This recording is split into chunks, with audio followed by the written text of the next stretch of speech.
kita berdoa. Bapa dalam surga, bersyukur untuk keselamatan yang Tuhan berikan kepada kami. Dan kami memberikan hidup kami untuk menjadi milik-Mu selamanya. Dan bukan hanya keselamatan yang kami terima, tetapi kesadaran dan kepastian bahwa Engkau menebus dan menyelamatkan kami. Sehingga kami hidup di dalam ketenangan, di dalam konfidensi, dan di dalam semangat untuk boleh melandaskan kehidupan kami di atas penerimaan dan penebusan dari Tuhan. Terima kasih ya Tuhan, kami sebentar lagi akan mendengarkan firman-Mu untuk mengokohkan kembali iman yang Tuhan telah berikan pada kami, sehingga makin bertumbuh sesuai dengan kehendak-Mu. Berkatilah kami, dalam nama Tuhan Yesus kami berdoa, amin. Silakan duduk. Kita akan merenungkan Roma pasal 5 ayat 1 dan ayat kedua. Kita masuk ke dalam babak atau bagian yang baru dalam kitab Roma. Dan kitab Roma pasal 5 ini menjadi pembuka untuk nanti masuk ke pasal 6, 7, dan 8 nanti ditutup dengan tidak ada seorang pun yang bisa memisahkan kita dari kasih Kristus. Kita membaca bersama-sama Roma pasal 5 ayat 1 dan 2. Sebab itu, sekali lagi kita baca 2, 3. Sebab itu kita yang dibenarkan karena iman, kita hidup dalam damai sejahtera dengan Allah oleh karena Tuhan kita Yesus Kristus. Oleh Dia kita juga beroleh jalan masuk oleh iman kepada kasih karunia ini. Di dalam kasih karunia ini kita berdiri dan kita bermegah dalam pengharapan akan menerima kemuliaan Allah. Paulus sudah selesai membahas doktrin pembenaran oleh iman. Dia sudah 3 pasal membahas. Dari pasal 2, pasal 3, dan kemudian pasal yang keempat. Saudara sekalian, Paulus menjelaskan bahwa pembenaran itu bukan sesuatu ilusi atau sesuatu yang sifatnya hanya psikologis, tetapi secara objektif terjadi dalam kehidupan kita. Dan Paulus di dalam pasal sebelumnya berbicara mengenai kenapa kita perlu pembenaran oleh iman, kenapa perlu justification by faith, kenapa kita perlu dibenarkan. Kenapa dan bagaimana manusia bisa dibenarkan oleh Allah? Kalau manusia itu berdosa, kalau manusia itu rusak, dan perbuatan baiknya tidak bisa untuk membayar keselamatannya, maka bagaimana Allah bisa mengatakan engkau benar padahal manusia berdosa? Maka ini menjadi poin dalam pasal 2, 3, dan 4 yang sudah panjang lebar kita bahas. Paulus memberikan landasan teologis, dia memberikan landasan biblika, bahkan mundur sampai perjanjian lama, mengenai justification by faith. Bahkan Abraham, bahkan Daud juga bicara justification by faith. Lalu kemudian dia juga menyempatkan untuk membahas, menjawab keberatan-keberatan, sanggahan-sanggahan yang diberikan oleh orang-orang yang tidak menerima ajarannya. Dan di dalam akhir pasal yang keempat dikatakan bahwa apa yang sudah dikerjakan Allah terhadap Abraham, yaitu bahwa Abraham dibenarkan oleh iman, bukan hanya terjadi pada Abraham, tetapi juga kita akan alami di dalam zaman ini. Ketika kita percaya kepada Tuhan Yesus Kristus, maka jasa Kristus itu diperhitungkan kepada kita sebagai pembenaran kita. Nah, saudara sekalian, di dalam pasal 5 ini sekarang Paulus fokus kepada akibat, upah, benefit, implikasi dari kita sudah menerima justification. Jadi pasal sebelumnya bicara kenapa perlu pembenaran. Lalu kemudian bicara bagaimana manusia dibenarkan. Apakah ini sudah ada semenjak zaman perjanjian lama. Lalu keberatan-keberatan yang muncul dari konsep pembenaran itu. Nah, saudara sekalian, setelah ini dijawab dan sudah kita mendapatkan doktrin pembenaran melalui iman, lalu faedahnya apa? Saudara, sesuatu yang tidak berfaedah buat apa dibahas panjang-panjang. Dan sekarang di dalam pasal 5, Paulus fokus pada akibatnya, upahnya, benefitnya dari justification. Apa implikasinya saya dibenarkan? Nah, saudara, kita melihat kehidupan Paulus adalah kehidupan yang serba yakin. Paulus itu demikian yakin pelayanan, saudara. Dia demikian percaya diri atau demikian confident. Mau dia dianiaya, dia dicambuk, dia diapakan, confidentnya luar biasa. Berhenti beritakan Kristus. Kepada Paulus dikatakan begitu. Tidak mau.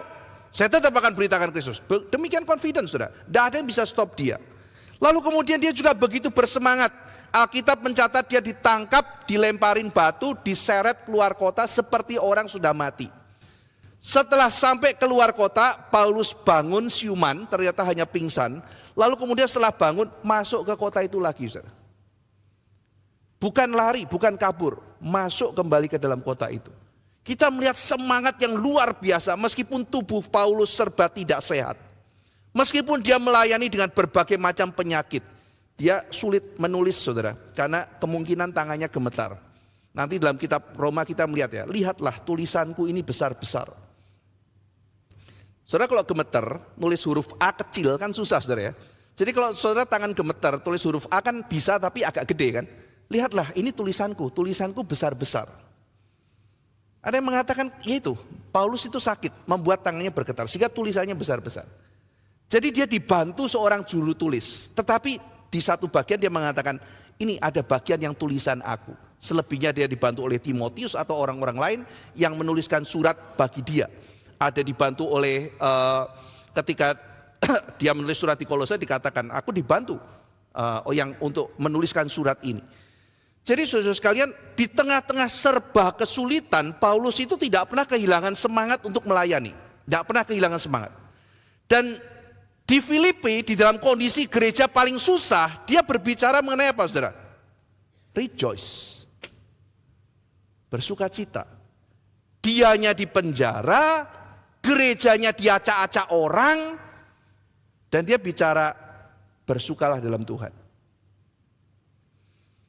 Saudara sekalian, maka kita melihat apa yang menjadikan rahasia Paulus demikian positif. Apa yang menjadikan Paulus demikian confident? Apa yang menjadikan Paulus begitu yakin? Apa yang menjadikan Paulus begitu semangat? Apa yang membuat Paulus begitu percaya diri? Ayat pertama, sebab itu kita yang dibenarkan oleh iman, kata Paulus. Kita hidup dalam damai sejahtera dengan Allah. Peace with God. Oleh karena Tuhan kita, Yesus Kristus. Jadi karena Tuhan Yesus Kristus melalui iman kita mendapatkan damai dengan Allah. Ini adalah benefit pertama.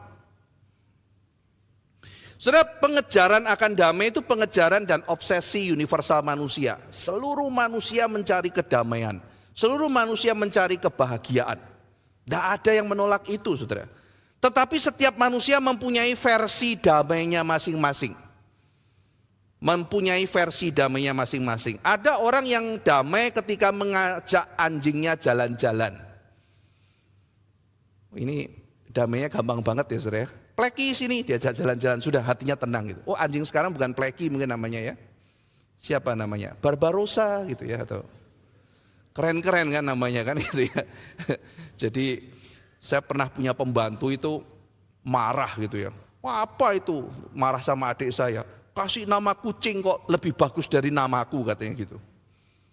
Wah, apa itu? Jadi sekarang orang kasih nama bukan Pleki, mungkin nama anjingnya keren, bahkan lebih keren dari nama ini ya, nama manusia. Nah, jadi ada orang yang merasa damai ketika mengajak anjingnya jalan-jalan. Ada yang merasakan damai dan makna ketika belajar berkebun gitu. Waduh, saya enggak ada damai. Udah kamu belajar berkebun itu loh, bikin bonsai gitu ya.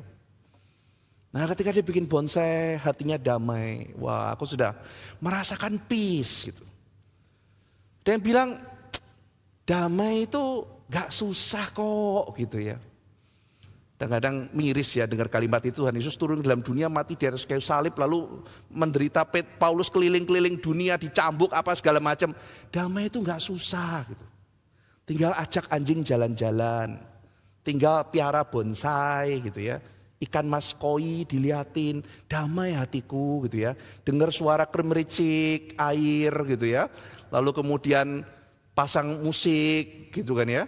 Ya, lalu kemudian ada burung-burung yang dipelihara, waduh bahagia sekali, damai sekali gitu. Ya, ada yang mencari damai dalam suasana-suasana, tindakan-tindakan, bahkan tindakan sosial. Oh, saya ikut melakukan sesuatu, saya ikut lembaga sosial ini dan hatiku merasa damai karena aku sudah nggak guilty feeling lagi. Aku melakukan sesuatu loh, aku melakukan sesuatu bagi zaman ini, bagi masyarakat, bagi apa, dan dia merasa damai. Nah, saudara, damai-damai demikian itu adalah damai subjektif, damai yang perseptif, yang psikologis dalam persepsi kita.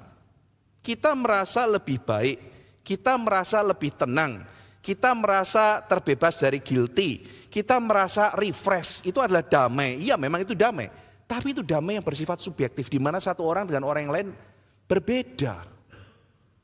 Papa saya tuh suka piara burung, saudara. Di rumah itu ada 200 ekor kira-kira, almarhum papa saya. Bagi dia itu damai, saudara. Katanya bangun pagi kalau dengerin ini cecak rowo, ini cecak ijo, ini murai batu, ini apa, itu damai buat dia.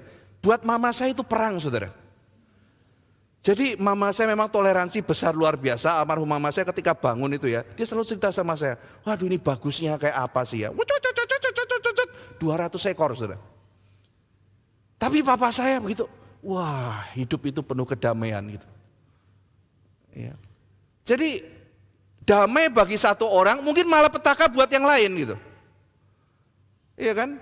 Ada orang yang damainya piara ular gitu. Piara ular tuh damai gitu. Waduh, binatang yang indah meliuk-liuk. Bagi orang tertentu, lihat kepala ular gitu ya, udah ketakutan luar biasa.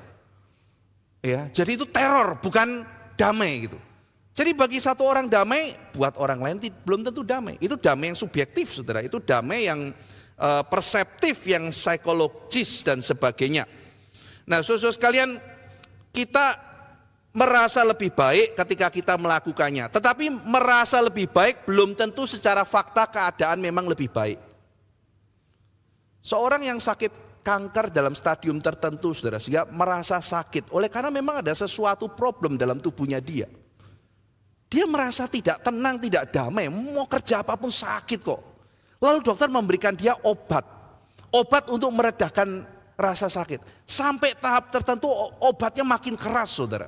Makin keras, tambah lagi dosisnya. Dan ketika dosisnya ditambah tentu saja dia merasa lebih baik ketimbang tidak minum obat.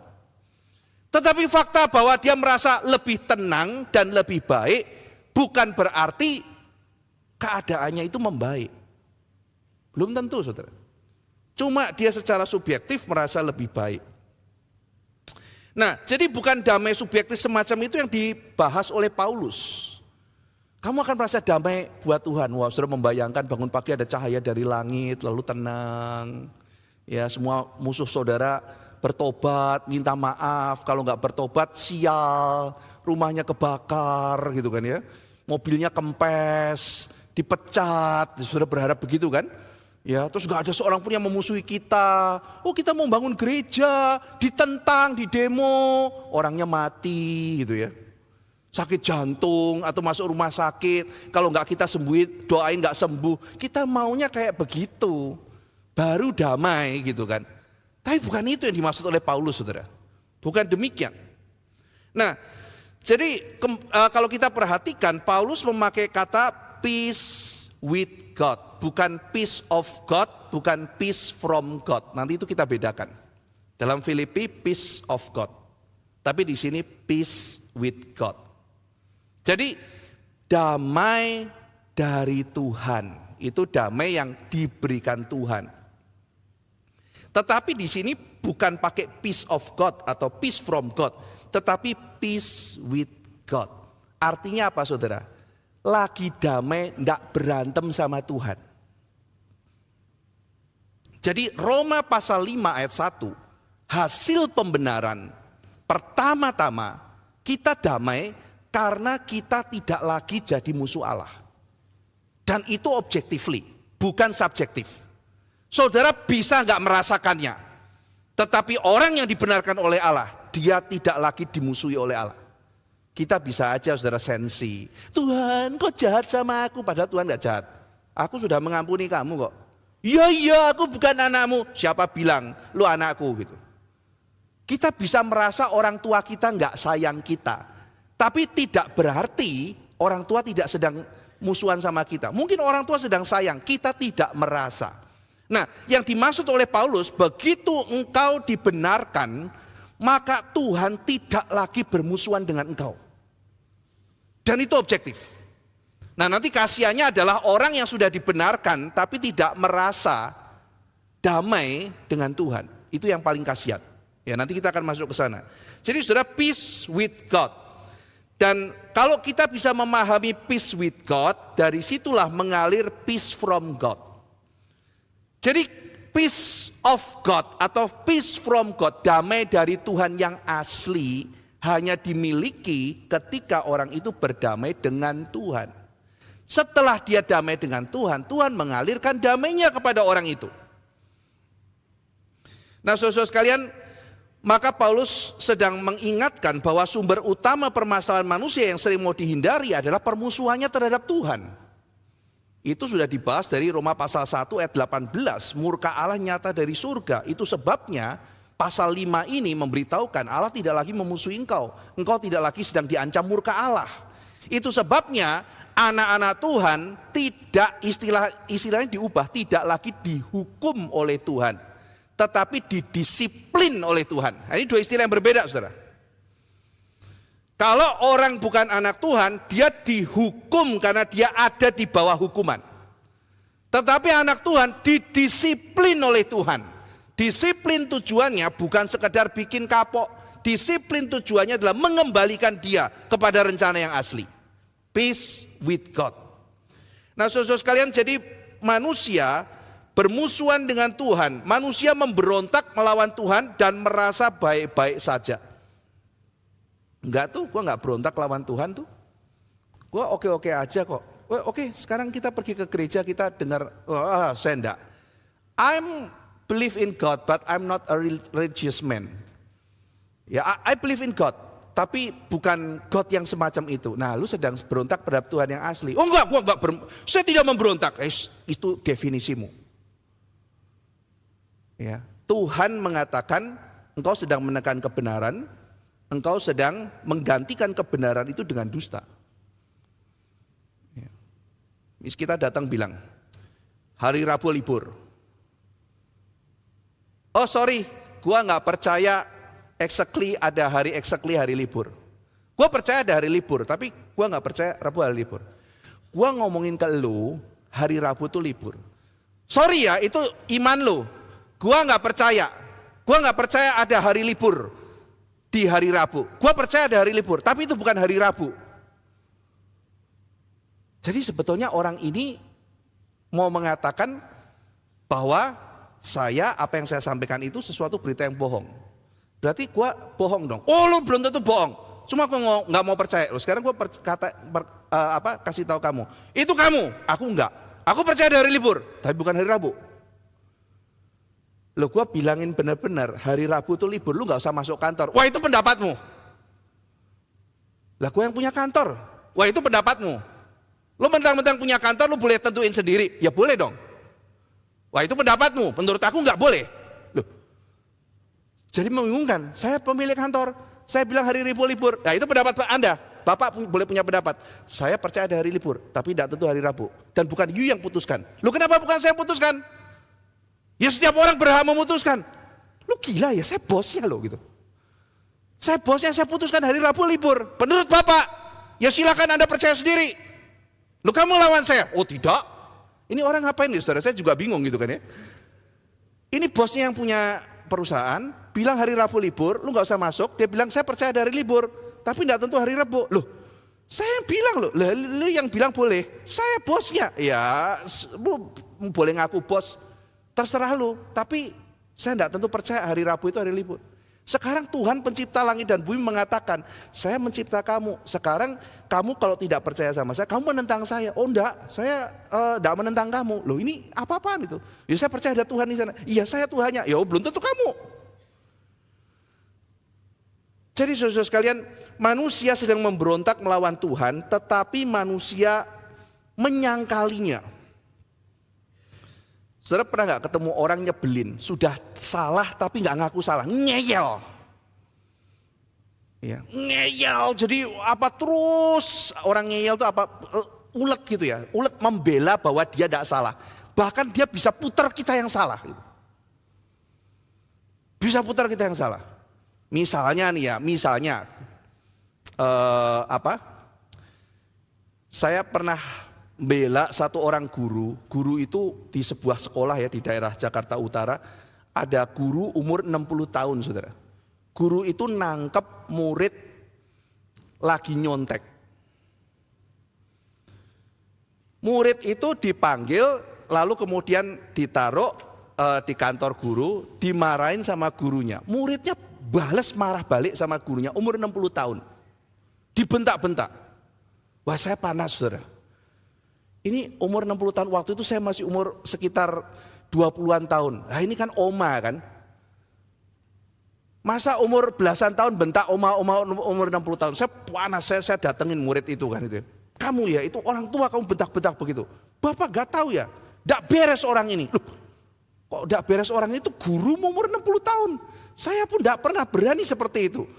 Kamu murid berani sekali seperti itu. Apa yang terjadi? Dia menuduh saya menyontek. Loh kamu kan nyontek, saya gak nyontek. Apa buktinya? Ya kan? Ibu, apa buktinya saya menyontek? Dibalik saudara. Apa buktinya saya menyontek? Jelaskan buktinya. Ada TV, ada apa? Tidak ada TV kan? Berarti saya dituduh. Ya kan? Ada saksi enggak? Oh, pengadilan saksi gitu kan ya. Saya bicara sama dia, kamu ngeyel ya gitu. Kamu terus sifatnya seperti ini. Sudah kamu salah, kamu sekarang, wah ini tidak benar nih guru. Ini contoh guru tidak benar. Berani sekali.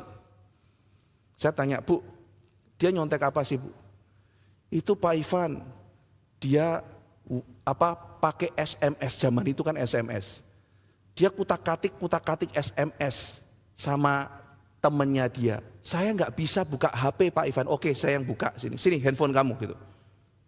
Ada apa Bapak mau lihat properti saya? Gitu ya. Karena properti itu dibuka waktu ujian, saya bilang gitu kan ya. Kasih gitu kan, kasih dibuka benar semuanya. Ada nomor 1, nomor 2, nomor 3 apa. Itu kan cuman kode. Tahu dari mana? Itu kodenya ada di apa? Kodenya itu ada untuk jawaban. Ya coba kita lihat jamnya jam berapa? Ya kan? Tahu dari mana itu dikirim pada waktunya? Saya lihat jamnya nih, SMS ada jamnya. Jamnya tepat waktu jam ujian. Ya. Ini ada, ya saya nggak tahu itu jawabannya betul apa enggak, ya dapat peduli, gitu kan ya. Pokoknya SMS jam ujian, Bapak sudah menuduh saya, mana praduga tak bersalah. Semua guru ngawas ujian pasti praduga bersalah tahu gitu. Saudara bayangkan kalau guru menguji semua praduga tak bersalah, tidak ada anak nyontek saudara. Tidak pernah ada anak ketangkep nyontek karena praduga tak bersalah kok. Dia cuma gerak-gerak badan, dia nggak nyontek kok. Praduga tak bersalah. Ya kan? Dia ngambil mungkin cuma membandingkan soalnya aja kertasnya sama apa enggak gitu. Karena praduga tak bersalah gitu. Ngaco loh itu loh. Praduga tak bersalah tuh nanti di pengadilan, guru ngawas tuh harus praduga bersalah. Makanya kalau ngawas ujian saya bilang, saya praduga bersalah, lu gerak, gua anggap lu nyontek. Jadi lebih baik kamu sekarang hati-hati. Kamu gerak, kamu ngomong apapun saya anggap kamu nyontek. Ya, hukumnya seperti itu. Ya itu namanya praduga bersalah. Ya kan, jadi kalau dia gini-gini, Pak pinjam tipek, nggak bisa, lu karena apa? Kalau mau apa harus bilang saya dulu. Kalau begitu saya anggap kamu nyontek. Jadi kadang-kadang orang sudah bersalah, orang itu membalik sampai akhirnya yang harusnya memberi hukuman jadi bersalah. Sekarang orang balik ke Tuhan. Jadi manusia bermusuhan dengan Tuhan, lalu kemudian manusia aktif memusuhi Tuhan dan Tuhan menjatuhkan amarahnya dan dia enggak ada apa-apa. Relasi saya sama Tuhan baik-baik saja. Nah saudara, tetapi satu sisi ketika manusia sudah kehilangan Tuhan, hatinya merindukan penciptanya karena hati manusia dicipta untuk menyembah Tuhan dan untuk mendapatkan kepuasan di dalam Tuhan. Dan akhirnya ketika manusia tidak mendapatkan kepuasan di dalam Tuhan, akhirnya manusia mencari itu di tempat yang lain. Dan itulah pergumulan Bapak Gereja Agustinus yang mencari di tempat-tempat yang lain dan akhirnya dia dapat gelar, jabatan, seks dan apapun yang dia miliki. Tetapi ketika dia melihat seorang pengemis, dia mengatakan, kenapa pengemis yang tidak berpendidikan, tidak punya uang, dan tidak punya segala sesuatu itu bisa demikian tenang hidupnya, sementara aku yang punya segalanya, aku kehilangan semuanya itu. Karena dosa menjadikan kita musuh Allah.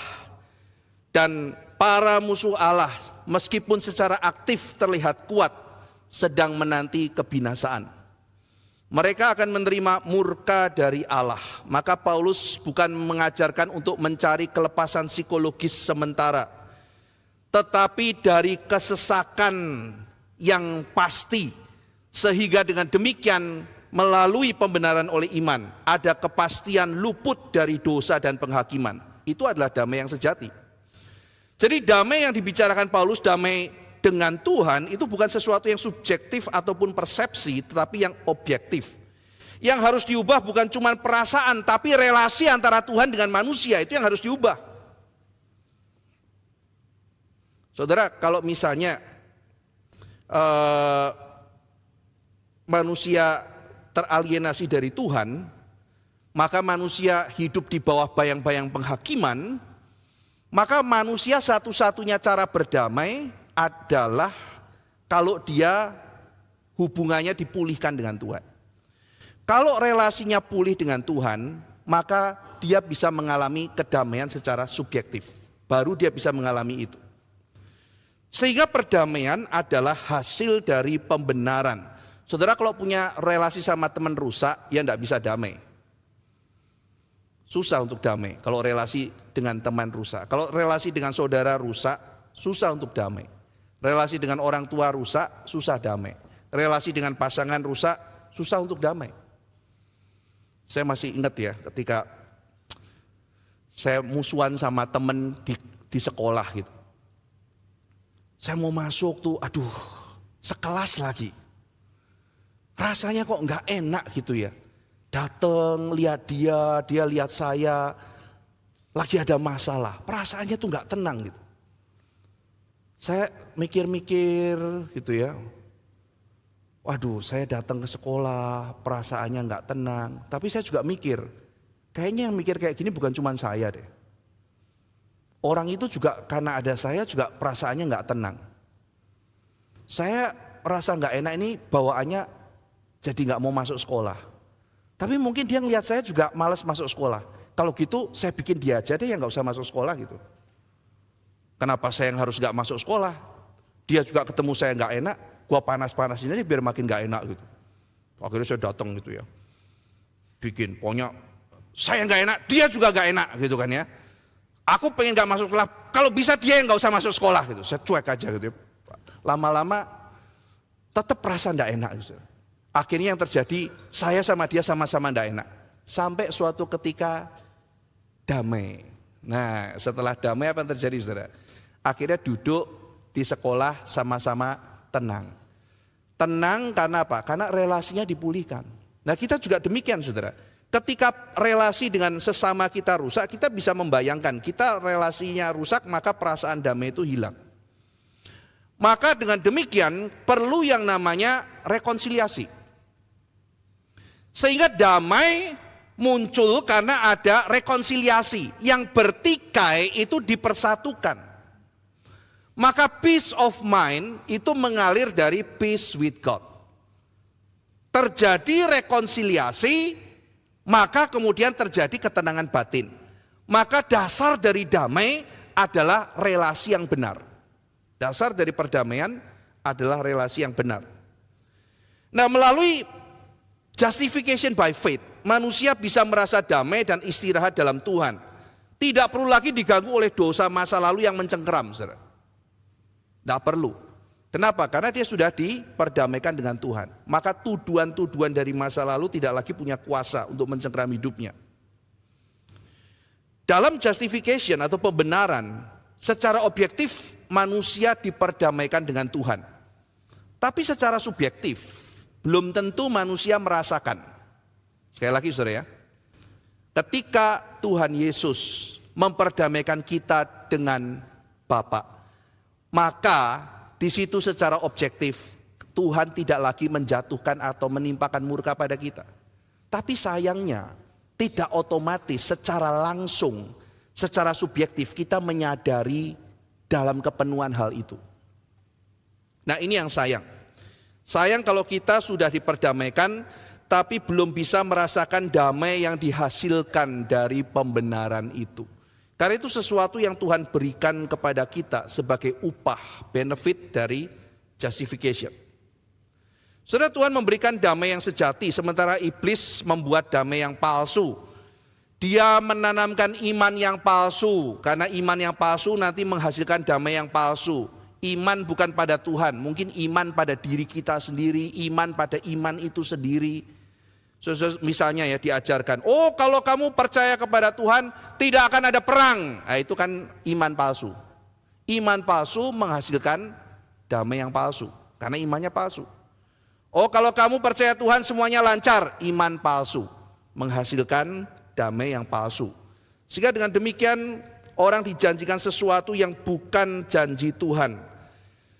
Orang dijanjikan forgiveness tetapi tidak tertarik kepada holiness atau righteousness. Itu juga sesuatu damai yang palsu. Oh Tuhan akan mengampuni kamu, kamu akan diampuni, forgiveness, hidup aja sembarangan. Tidak usah cari Tuhan, yang penting diampuni. Itu Kristen omong kosong.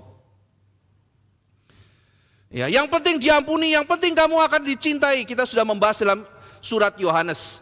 Justru orang-orang yang dikasihi, karena kamu dicintai, maka disiplin. Justru ketika kita sayang pada seseorang, tanda cinta itu adalah memberikan disiplin sebagai tanda dari kekudusan. Saudara sekalian, maka kita melihat Allah memberikan peace, dan bukankah musuh dari peace itu adalah pride? Apa yang membuat Adam berontak? Apa yang membuat Hawa berontak? Karena mereka tidak mau jadi manusia ciptaan. Mereka mau menjadi seperti Tuhan. Maka rusaknya relasi yang paling besar, yang paling puncak adalah ketika pride menghinggapi manusia. Sehingga akhirnya di dalam pride itu manusia tidak mau jadi manusia. Ia mau jadi seperti Tuhan. Maka akhirnya di tengah-tengah kesombongan dan keangkuhan itu terjadi perpecahan relasi. Itu sebabnya kalau kita membahas surat-surat Paulus, di dalam rumah tangga, di dalam gereja, di dalam persahabatan, yang paling penting adalah humility. Kenapa saudara? Karena pride menghancurkan.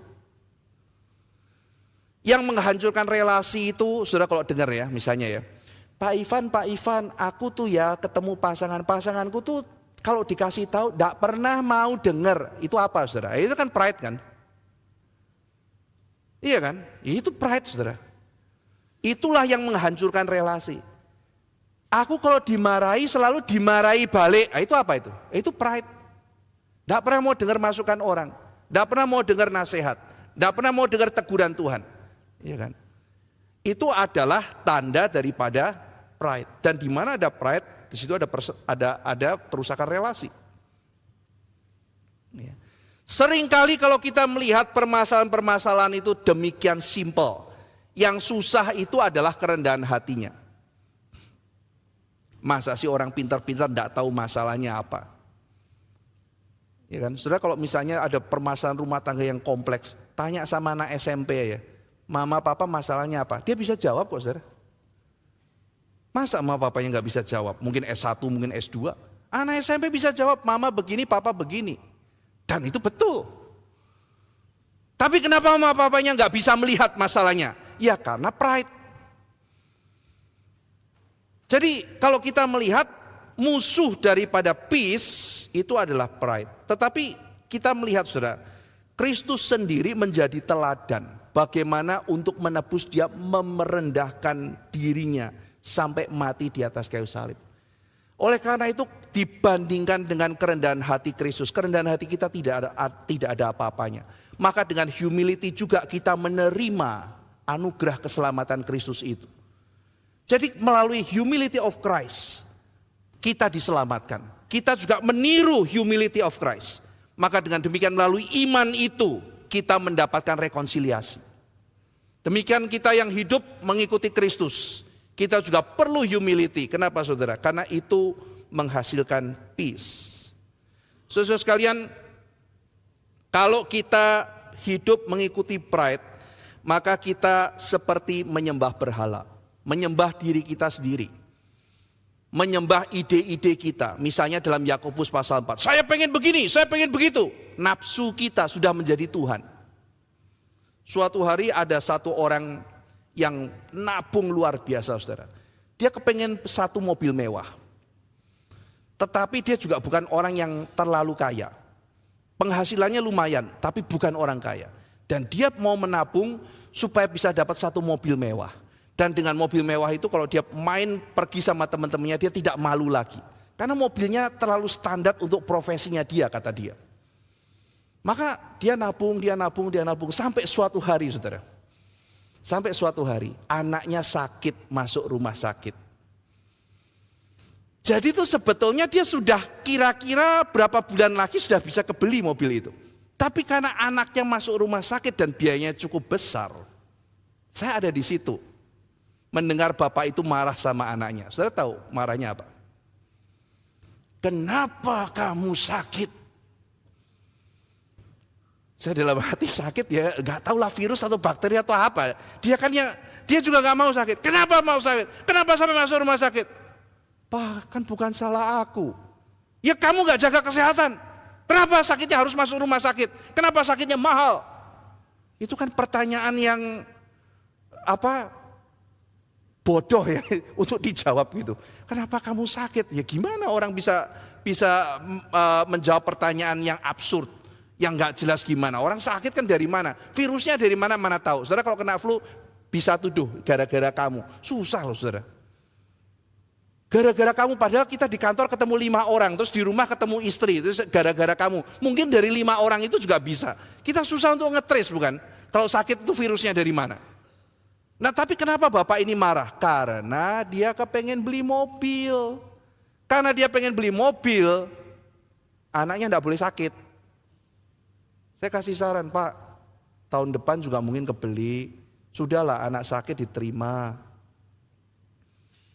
Mobilnya sudah jadi berhala, saudara. Anak nggak boleh sakit demi mobil. Jadi kalau dia berpikir bahwa itulah yang akan memberikan kebahagiaan buat dia. Bagaimana dia akan dipandang berbeda oleh teman-temannya. Dan itu yang menjadikan dia berbeda dari orang lain. Itu akan memberikan sukacita dan kebahagiaan. Dan bukan Kristus.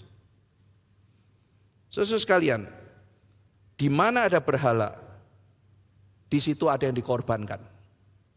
Saudara lihatlah penyembahan berhala. Orang nyembah berhala, anak dikorbankan. Kalau saudara pergi ada legenda, nggak tahu Gunung Kawi atau apalah. Dulu waktu saya masih SD, SMP tuh, lu ke Gunung Kawi ya? Kalau bercandaan begitu. Bapak lu ke Gunung Kawi ya? Kaya banget misalnya gitu. Kasihan ya, bapaknya mungkin kerja keras dituduh ke Gunung Kawi gitu. Pesugihan gitu loh saudara katanya. Nggak tahu, kata teman-teman sih pergi ke Gunung Kawi, nggak tahu Gunung Kawi sebelah mana. Kasihan ya, banyak orang baik di Gunung Kawi mungkin. Gara-gara omongan-omongan itu jadi, kayaknya tuh satu tempat, terus kayaknya ada yang dikorbankan, lalu kemudian dia mendapatkan kekayaan gitu.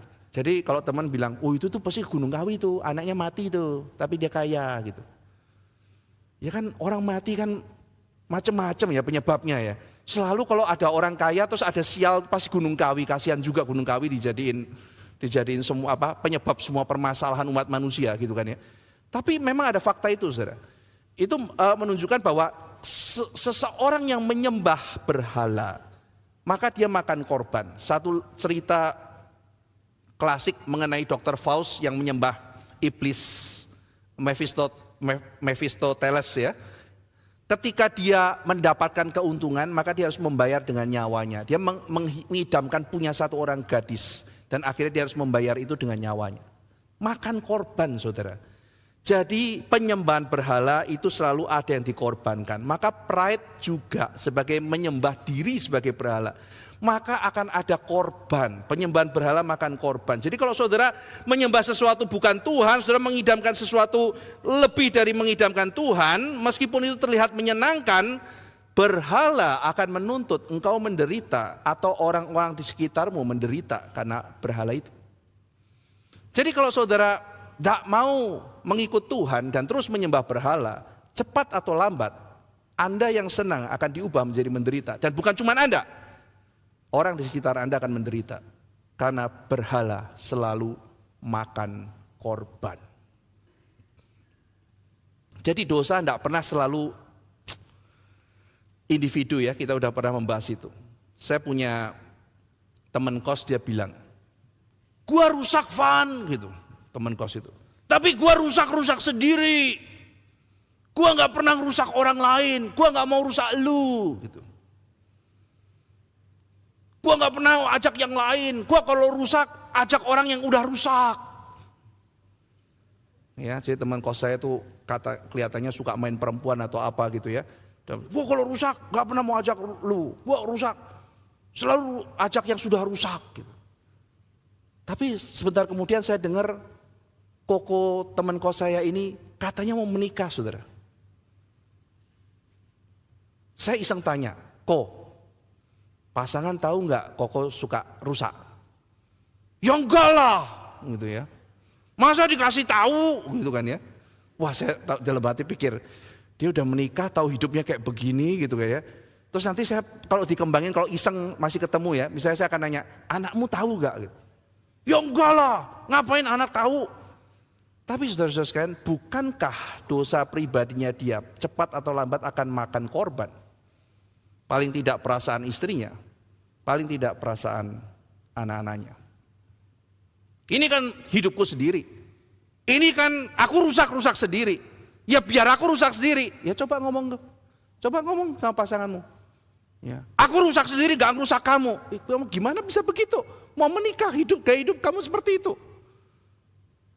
Saudara, maka penyembahan berhala selalu makan korban pride, menghancurkan peace.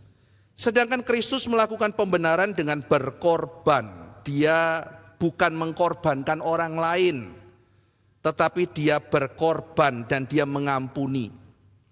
Mengampuni, ia tidak membicarakan itu lagi, ia tidak menuduh lagi, ia tidak mengungkit lagi. Jadi kalau saudara terus diungkit-ungkit masa lalu saudara, itu suara hatimu yang mungkin oversensitif, itu bukan Tuhan Yesus yang mengungkit. Kita pernah membahas itu ya, judulnya tuduhan hati di dalam 1 Yohanes. Kalau tuduhan hatimu kuat, ingat Yesus Kristus lebih kuat dari tuduhan hatimu. Tinggalkan hatimu kembali kepada Kristus. Kristus tidak mengungkit, dia tidak mengingat lagi. Dia tidak seperti kita. Kamu kok jahat sama aku? Kamu lupa ya, itu di meja itu ada handphone dari siapa? Kamu kok gitu sama aku? Lain kali nggak ikut keluar negeri loh sama aku loh gitu. Itu ngungkit-ngungkit terus, saudara. Ya kan? Atau bikin salah, kamu ngasih tahu aku, nggak inget kamu hidupmu kayak apa? Nah, itu dipakai buat senjata. Kesalahan dipakai buat senjata. Kenapa kita takut kesalahan kita diketahui orang lain? Karena orang lain bisa pakai itu untuk senjata menjatuhkan kita. Saudara, seringkali kita bukan mencari peace, ya kita mencari sebetulnya perasaan subjektif. Tetapi yang Yesus berikan adalah damai yang sejati. Damai yang kita dapatkan dari rekonsiliasi. Nah, saudara sekalian, damai adalah hidup mencari wajah Tuhan, bukan sekedar perasaan subjektif. Jadi jangan ikuti perasaan subjektif Anda. Contoh ya saudara ya, ada orang tuh kalau mau dibaptis ditanya, gimana Pak, kayaknya aku batal baptis deh. Kenapa? Nggak damai. Nah ini contohnya gitu ya. Nggak damainya gimana? Nggak tahu, rasa nggak damai gitu. Nah yang harus dibereskan, kita sebagai konselor kan kita lihat, cek relasi kamu sama Tuhan bagaimana, imanmu seperti apa, conviction kamu seperti apa, pengetahuan kamu seperti apa. Ya itu adalah sesuatu yang objektif yang bisa kita cari. Tapi kalau rasa-rasanya kok, lah itu mau sampai kapan? Tahun depan ditanya lagi, gimana baptis? Kok rasanya, rasa terus saudara. Nah ini celaka saudara, jadi damai subjektif tidak bisa menjadi patokan kita. Ya, saya sudah diperdamaikan dalam Tuhan, saya percaya Yesus Kristus, saya sudah menerima perdamaian itu. Yang celaka saudara, pernah ada kasus nih ya, ada orang datang sama saya bilang begini, Pak saya mau cerai. Lakinya, saya tanya kenapa? Kok aku kalau dekat-dekat sama perempuan itu rasa damai ya Pak? Wah celaka kalau kayak begini. Kalau aku dekat dia kok damai ya, lebih damai dari kalau sama istriku. Wah ini damai palsu itu. Ya celaka kan kalau kayak begini. Wah, aku damai sama dia. Wah, ini benar, mesti cerai. Kenapa? Dari mana kamu tahu? Ya karena aku deket dia damai. Itu damai palsu karena engkau mengkhianati janjimu, perjanjianmu sama Tuhan. Justru kamu merasa gelisah karena melanggar janji di hadapan Tuhan. Sekarang dekat sama dia damai. Nah, itu yang saya sebut damai subjektif yang tidak boleh kita ikuti. Nanti itu kita akan bahas di dalam pasal 14, Saudara ya. Saya pernah singgung sedikit ketika bahas pasal 2 mengenai hati nurani. Masih ingat ya, ada hati nurani yang weak kata Paulus dalam kitab Roma. Ada hati nurani yang strong, hati nurani yang weak. Misalnya kalau orang mau melakukan mau melakukan ini takut, tidak boleh begitu. Orang Kristen tidak boleh pakai celana jeans, orang Kristen tidak boleh nonton, orang Kristen tidak boleh ini. Hati nurani yang weak. Sementara hati nurani yang strong, makan aja persembahan berhala, gitu kan ya. Lalu yang weak sama strong berantem, nggak Kristen lu, gitu ya. Masih ingat ya bahas itu ya. Nggak Kristen lu, kenapa? Karena lu minum Coca-Cola, nggak Kristen lu, gitu ya. Karena ada yang mengatakan itu kan gula banyak, Indonesia sudah over gula dan sebagainya gitu. Sementara yang satu, ya gak apa-apa, kebebasan nurani gitu ya. Padahal itu kan sebetulnya urusan masalahnya bukan Kristen gak Kristen, itu sehat gak sehat, masalahnya di situ. Ya kan? Lalu kemudian masuk ke urusan gereja, gak Kristen dia, kenapa? Karena dia ini minum bir. Ya ini kan kembali kepada masalah nurani gitu kan ya. Lah kalau saudara bilang gak Kristen lu minum bir, Martin Luther gak Kristen dong itu, padahal reformator gitu kan ya. Karena di zaman Martin Luther memang orang-orang minum bir.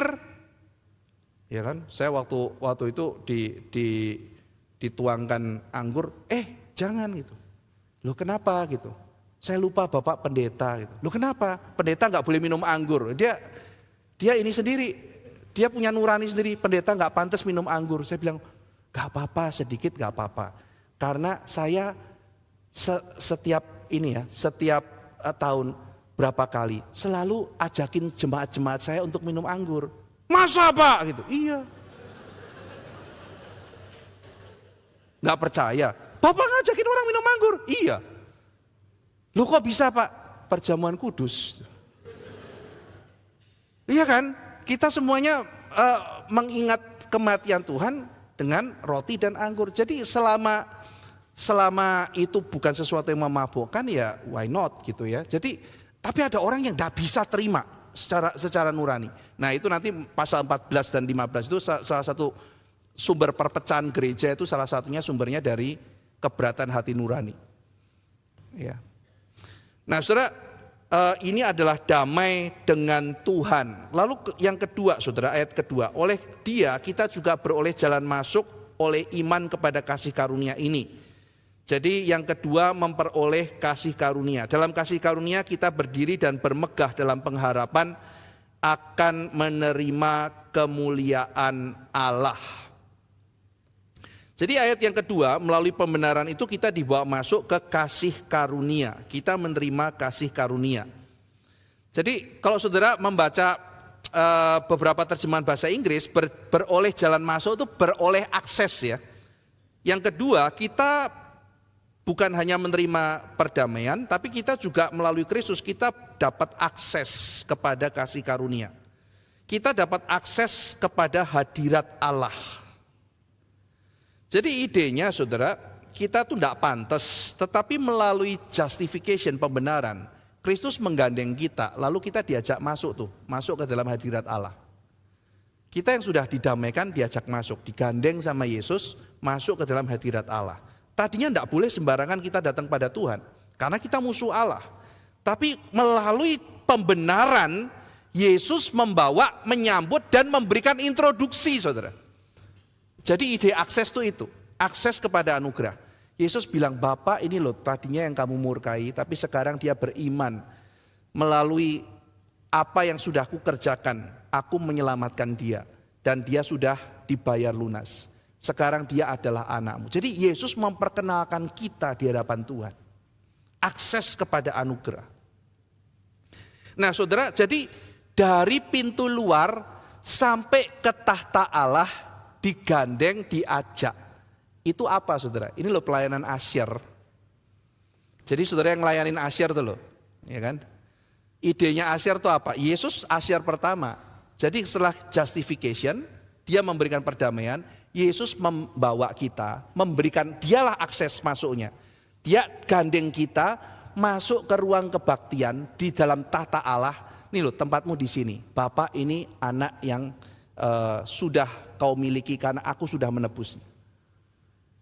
Pelayanan asyir saudara. Jadi Yesus memberikan introduksi kepada kita di hadapan Raja. Kita tidak bisa menghadap sendiri, tapi Kristus yang memberikan introduksi. Dan kita ada di atas anugerah, tidak lagi di bawah hukum. Saudara ingat ya, di dalam perjanjian lama yang boleh masuk hadirat Allah cuma imam besar. Jadi kecuali Kohen Gadol atau Kohen itu imam ya, Gadol besar. Kecuali imam besar tidak ada yang boleh masuk menghadap Tuhan. Itu pun 1 tahun cuma 1 kali. Sekarang kita nyelonang-nyelonong di hadirat Tuhan. Orang yang bisa masuk kantor presiden itu kecuali anak presiden, cucu presiden, ya adalah orang penasehat presiden. Cuman orang-orang penting khususnya anak boleh keluar masuk. Iya kan? Jadi kalau misalnya mungkin kalau Indonesia Jan Entes mau ketemu Pak Jokowi gitu ya, itu enggak perlu sampai harus bikin janji temu, protokol Jan Entes datang, enggak perlu gitu ya, karena dia ketemu sama kakeknya, mbah gitu, lari aja gitu ya, lalu kemudian peluk-peluk gitu, keluarga saudara, langsung dapat akses gitu. Nah itu idenya saudara, kita menjadi anak Allah. Tadinya kita enggak bisa ketemu Tuhan, tapi melalui pembenaran kita sekarang bisa datang. Kita diterima, tidak akan ditolak saudara. Kita punya akses kepada raja segala raja, bukan cuma presiden. Dan di situ kita bisa menikmati hadirat Tuhan. Maka dalam kitab Ibrani dikatakan, kamu boleh berdoa, tidak usah takut. Dalam 1 Yohanes, kamu bisa dengan confident berdoa kepada Tuhan. Karena Tuhan pasti dengar. Dan bukan hanya dengar, ketika kamu minta langsung dijawab saat itu juga. Langsung dijawab. Saudara sekalian, Tuhan langsung ambil keputusan, langsung menjawab. Ketika Tuhan melaksanakan keputusan itu mungkin perlu ada proses yang panjang. Tapi Alkitab mengatakan dia menjawab pertanyaan kita, permintaan kita. Nah saudara sekalian, jadi ini adalah hasil pembenaran. Dan bukankah ini hadiah yang terindah saudara? Kita boleh menghadap tahta Tuhan, kita boleh menikmati hadiratnya, termasuk kita boleh berdoa dan menjalin relasi dengan dia. Kita tidak lagi bermusuhan, kita berdamai. Damai dan anugerah di tahtanya, di hadiratnya. Saudara, Musa itu dijanjikan oleh Tuhan, aku akan bawa kamu ke tanah berlimpah susu dan madu. Saudara, Musa masuk enggak tanah Kanaan? Dia masuk tanah Kanaan enggak saudara? Gimana? Masuk enggak? Enggak ya, dia mati ya di Gunung Nebo ya. Dia enggak masuk. Dia nyesel enggak saudara? Kalau saudara tanya sama Musa, dia tidak akan menyesal. Kenapa? Karena bagi dia ada yang lebih indah dari tanah Kanaan. Dan itu yang menjadi obsesinya dia, melihat wajah Tuhan.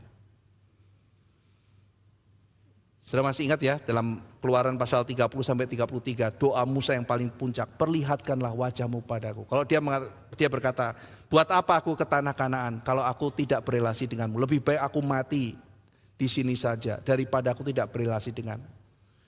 Inilah esensi saudara, doa di hadapan Tuhan. Inilah sebabnya Tuhan memberikan begitu banyak masalah dalam kehidupan kita, saudara. Sehingga kita berdoa di hadiratnya. Dan melalui masalah-masalah itu, bukan solusinya yang paling utama, tapi relasi dengan Tuhannya itu yang lebih penting. Bayangkan saudara, ada pemuda kasmaran. Waktu kuliah, dia sering gak nyatet saudara. Dia punya prinsip, kalau saya mencatat, kasihan tukang fotokopi. Dari mana mereka hidup? Biar kita saling menghidupkan supaya ekonomi berjalan menurut teori Adam Smith katanya. Maka pemuda ini tidak mencatat. Tapi dia melihat ada seorang yang catatannya rapi, seorang perempuan yang dia taksir. Lalu dia bilang, kita minggu depan tuh mau ulangan matematika. Boleh aku pinjam matematika 1 catatan supaya minggu depan aku bisa ikut ulangan. Aku pinjam, aku fotokopi ya. Ya sudah, kamu datang aja ke rumah. Rumahmu di mana? Dikasih alamat, dicatat. Datanglah pemuda itu sore-sore. Boleh masuk? Silakan. Ngobrol-ngobrol sama perempuan itu. Tiba-tiba pemuda bilang, waduh sudah 9:30 malam. Gimana ya? Lupa fotokopi. Fotokopi ada yang 24 jam. Jauh di Grogol sana. Sekitar sini enggak ada. Gimana kalau misalnya besok saja? Ya sudah, besok enggak apa-apa. Pulang pemuda itu. Ya, besoknya dia datang lagi, agak maleman saudara. Datang ngobrol lagi. Udah itu ngomong lagi, waduh sudah malam lagi. Tadi aku mau langsung pinjam gak enak. Masa gak ada sopan santunnya? Ngobrol-ngobrol sudah 9:30 lagi. Ya sudah besok datang lagi. Pemuda ini gak dapat catatan matematika saudara. Tapi dia dapat sesuatu yang lebih baik. Iya kan gitu. Syukur-syukur mau sama si pemuda ini gitu kan. Jadi dia pulang dengan sesuatu yang lebih baik kan. Enggak dipinjemin juga enggak apa-apa gitu kan ya. Enggak dipinjemin catatan enggak apa-apa. Karena catatan itu hanya sesuatu untuk mendapatkan yang lebih besar dari catatan. Kita juga banyak kebutuhan saudara. Kita juga banyak permintaan. Kita minta sama Tuhan. Seperti Musa, Tuhan, tanah berlimpah susu dan madu. Tapi dia mendapatkan sesuatu yang lebih besar dari tanah berlimpah susu dan madu. Dia mendapatkan kepenuhan tanah berlimpah susu dan madu itu di dalam relasinya dengan Tuhan. Dia mendapatkan tanah yang lebih indah dari Kanaan, yaitu tanah surgawi. Dan ketika Musa sudah melihat hadirat Tuhan, disitulah dia merasa dipuaskan. Demikian hidup kita, saudara. Bukan solusi yang paling utama. Bukan jawaban yang paling utama. Tetapi oleh karena hasil pembenaran, kita memperoleh damai dengan Tuhan. Dan kita boleh masuk akses ke hadirat Tuhan dan menikmati hadirat Tuhan. Dan ini harta yang terlalu indah bagi kita. Mari kita berdoa. Bapa dalam surga, kami bersyukur untuk pembenaran oleh iman yang terus diajarkan di dalam kitab Roma, dan Paulus sudah sampai kepada implikasi atau benefit, manfaat dari pembenaran. Kami diperdamaikan dengan Tuhan melalui karya Kristus, dan Kristus membawa kami masuk ke dalam hadirat Tuhan. Kami mempunyai akses untuk boleh melihat wajah Tuhan, untuk hadir di hadapan Tuhan. Tuhan tolong kami membawa semua kebutuhan kami, kesusahan kami, segala hal ada dalam dunia ke hadirat-Mu, dalam doa kami, dalam permohonan kami. Dan biarlah ya Tuhan kami memperoleh lebih daripada sekedar solusi dari jawaban kami. Tapi kami beroleh relasi yang indah dengan Engkau. Dan itu adalah yang paling kami rindukan. Terima kasih ya Tuhan untuk pembenaran yang sudah Kau kerjakan. Bukan oleh karena jasa kami, tapi oleh karena Kristus yang telah mati bagi kami. Dalam nama Tuhan Yesus Kristus kami berdoa. Amin.